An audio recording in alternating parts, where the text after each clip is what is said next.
Now अब हम लोग देखने जा रहे हैं कि torque acting on a dipole. तो मान लीजिए स्टूडेंट, हमारे पास इस पर्टिकुलर सेक्शन में एक यूनिफॉर्म फील्ड आपको देखने को मिल रही है। हमारी जो यूनिफॉर्म फील्ड है वो लेफ्ट से राइट एक्ट कर रही है। यूनिफॉर्म फील्ड का मतलब होता है स्टूडेंट कि हर जगह पे मैग्नीट्यूड और डायरेक्शन सेम होती है फील्ड की। तो इस टाइप की यूनिफॉर्म फील्ड है और इस फील्ड में एक डायपोल को प्लेस किया हुआ है। तो जब डायपोल को प्लेस किया हुआ है तो डायपोल पे टॉर्क एक्ट करता है और हमें उसी टॉर्क को निकालना है कि वो टॉर्क कितना एक्ट कर रहा है। तो जैसे ही आपने उसको यहाँ प्लेस किया तो देखिए डायपोल के पास दो चार्जेस होते हैं, एक होता है पॉजिटिव और दूसरा होता है नेगेटिव। तो इस वजह से क्या होता है, ये फील्ड उस पर फोर्स लगाती है। तो ये जो फील्ड है पॉजिटिव चार्ज पे इधर की ओर फोर्स लगाएगी। इस फोर्स को हम लोग कहेंगे F। और ये जो फोर्स है हमें पता है कि फोर्स क्या होगा, this charge multiplied by field. तो ये फोर्स इधर की ओर लग रही है इस चार्ज पे।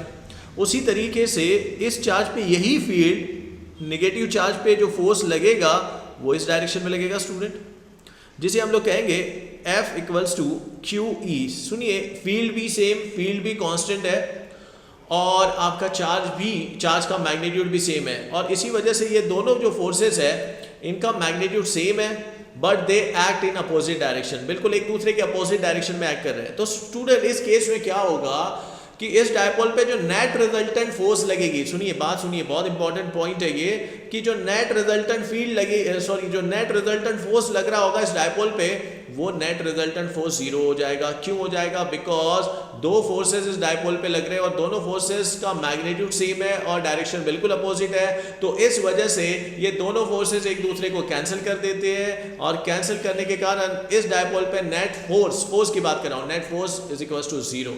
तो नेट फोर्स जो होता है इस डायपोल पे, net force on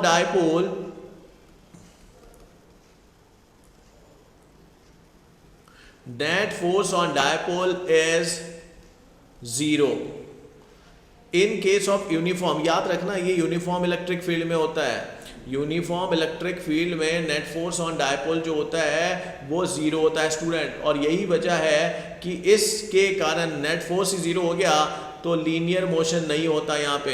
linear motion, translational motion यहाँ देखने को नहीं मिलता है। ट्रांसलेशनल मोशन नहीं हो पाता यहाँ पे, ठीक है। ओके, अब बात करते हैं, क्या ये तो हो गया लीनियर मोशन की बात क्योंकि नेट फोर्स जीरो हो गया, लेकिन यहाँ पे दोनों फोर्सेस की डायरेक्शन अपोजिट है, इसलिए ये क्या करते हैं, इस टाइप की जो फोर्स है वो उसके पास एबिलिटी होती है कि वो यहाँ पे कपल इंट्रोड्यूस करे। तो वो इस डायपोल पे कपल लगाती है। कपल के कारण क्या हो जाता है स्टूडेंट कि ये डायपोल जो है अबाउट इट एक्सिस घूम जाता है।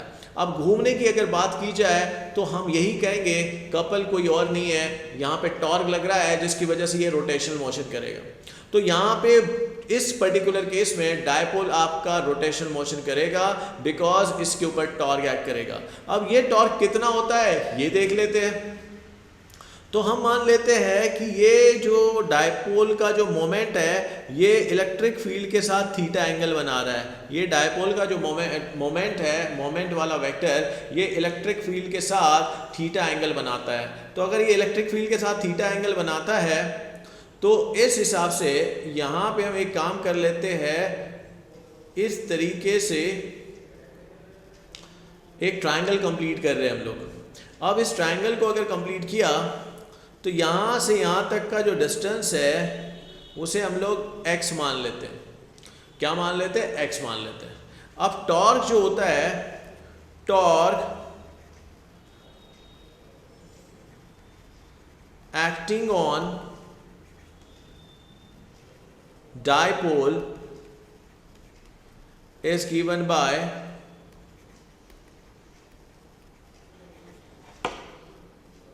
Tau equal to,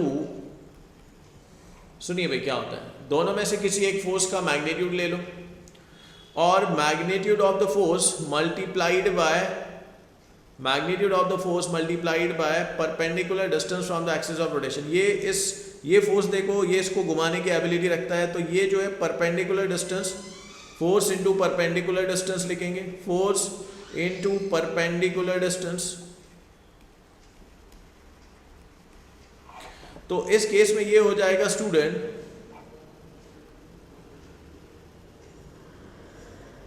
perpendicular distance लिख लेंगे एफ एक्स, क्लियर। अब x है क्या, तो आइए जरा x निकाल लेते हैं, जो कि x तो है नहीं हमारे पास, लेकिन इस ट्रायंगल से बड़ी आसानी से निकल जाएगा। तो हम लिख देंगे from triangle, right angle triangle, from right angle triangle we can say that ये आपका x है, ये आपका 2l है, और ये जो है आपका ये होता है थीटा। तो आपका x हो जाता है स्टूडेंट, इस केस में हम अगर बात करेंगे आपके पास अपोजिट साइड है और हाइपोटेनस दिया है, तो हमें पता है कि साइन वाला रेशो यहाँ यूज होगा, साइन थीटा हो जाएगा अपोजिट बाय हाइपोटेनस। ओके, इसको आप इक्वेशन 1 मान लीजिए, इसको आप इक्वेशन 2 मान लीजिए।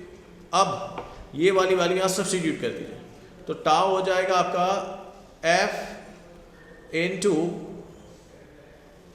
अच्छा यहाँ से x की वैल्यू निकाल लेते हैं पहले। x की वैल्यू क्या हो जाएगी, यहाँ से x की वैल्यू क्या हो जाएगी, तो x आ जाएगा आपका 2l साइन थीटा। तो ये 2l साइन थीटा अभी हम लोग इक्वेशन 1 में सब्स्टिट्यूट करने वाले हैं, तो आप लिख सकते हैं 2l साइन ऑफ थीटा, ये हो गया यहाँ पे। लेकिन स्टूडेंट f है क्या, तो f आपने देखा f है फील्ड इनटू चार्ज, तो हम लिखेंगे यहाँ पे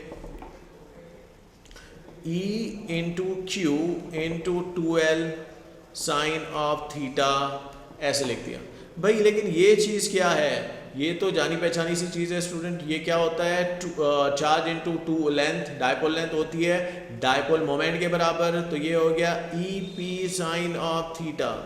लेकिन स्टूडेंट एक चीज़ याद रखिए, यहाँ पे ये हो गया E P sine theta, E भी एक वेक्टर क्वांटिटी है, पी भी एक वेक्टर क्वांटिटी है, और इसका sine of angle between the two ले रहे हैं, मतलब टॉर्क आपकी एक वेक्टर क्वांटिटी है। तो इसको वेक्टर फॉर्म में अगर लिखेंगे तो आपने हमेशा ऐसे लिखना है P क्रॉस E। तो ये है torque acting on a dipole when it is placed in a uniform electric field. तो ये है एक्सप्रेशन फॉर डायपोल का है, और इसी वजह से ये जो डायपोल है यूनिफॉर्म इलेक्ट्रिक फील्ड में रखने के बाद घूम जाता है, रोटेट हो जाता है अपनी एक्सिस पे, बिकॉज कि उस पर टॉर्क लग रहा होता है, कपल के फॉर्म में टॉर्क लग रहा होता है, जिसकी वजह से वो घुमा देता है उसको। जबकि इस केस में नेट रिजल्टेंट जो फोर्स होती है वो जीरो होने के कारण यहाँ पे ट्रांसलेशनल मोशन आपको देखने को नहीं मिलेगा स्टूडेंट, नहीं मिलेगा स्टूडेंट। और अगर यहाँ पे आपसे पूछा कि इस केस में डायरेक्शन क्या होगी टॉर्क की, तो इसके लिए आप right hand thumb rule use कर सकते हो। राइट हैंड थंब रूल के हिसाब से आपने देखना है कि P से क्रॉस जाना है आपको E की तरफ, तो P से E की तरफ अगर आप क्रॉस करते हो राइट हैंड के साथ, तो जो टॉर्क लगेगा वो इनवर्ड लगेगा। सो यहाँ हमने जो एक्सप्रेशन डिराइव किया स्टूडेंट, वो किया है टॉर्क के लिए। तो मैक्सिमम टॉर्क किस पोजीशन पे लगेगा, तो आप यही कहेंगे जब डायपोल इलेक्ट्रिक फील्ड को परपेंडिकुलर होगा, मतलब डायपोल का जो मोमेंट है वो जब परपेंडिकुलर होगा तब उस पर मैक्सिमम टॉर्क लगेगा, और ये मैक्सिमम टॉर्क हो जाएगा आपका थीटा की वैल्यू जब 90 होगी तब हो जाएगा, और ये मैक्सिमम टॉर्क हो जाएगा ई पी के बराबर हो जाएगा। ठीक है, तो टी मैक्सिमम जो होता है टॉर्क मैक्सिमम, ये होता है at theta equals to 90 degree. तो इस केस में डायपोल मोमेंट जो हो जाएगा मैक्सिमम जो हो जाता है वो हो जाएगा ई पी के बराबर या पी ई के बराबर, we can say that the magnitude we are talking about. तो ये मैग्नीट्यूड जो हो जाएगा, हम इसको लिख देते हैं इस तरीके से,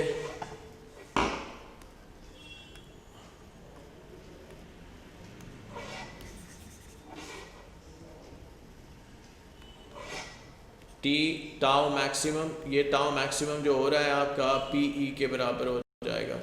तो याद रखिए student, this is the magnitude maximum. और मिनिमम कब हो जाएगा, तो मिनिमम तब होगा जब थीटा की वैल्यू हो जाएगी 0। तो थीटा 0 कब होगा, थीटा ज़ीरो तब होगा स्टूडेंट जब ये डायपोल मोमेंट जो है, ये डायपोल जो है जिसका मोमेंट पैरेलल हो जाएगा इलेक्ट्रिक फील्ड के, तब आपका थीटा हो जाएगा ज़ीरो। उस समय टॉर्क जो होगी वो हो जाएगी ज़ीरो। ठीक है, तो मिनिमम की अगर बात करेंगे तो when P is parallel to electric field, in that case the theta will be 0 and 0 sine of 0 will give you 0, so your torque will be 0। तो ये था expression for torque due to dipole। I hope ये आपकी बहुत clear समझ गया होगा। Thank you so much.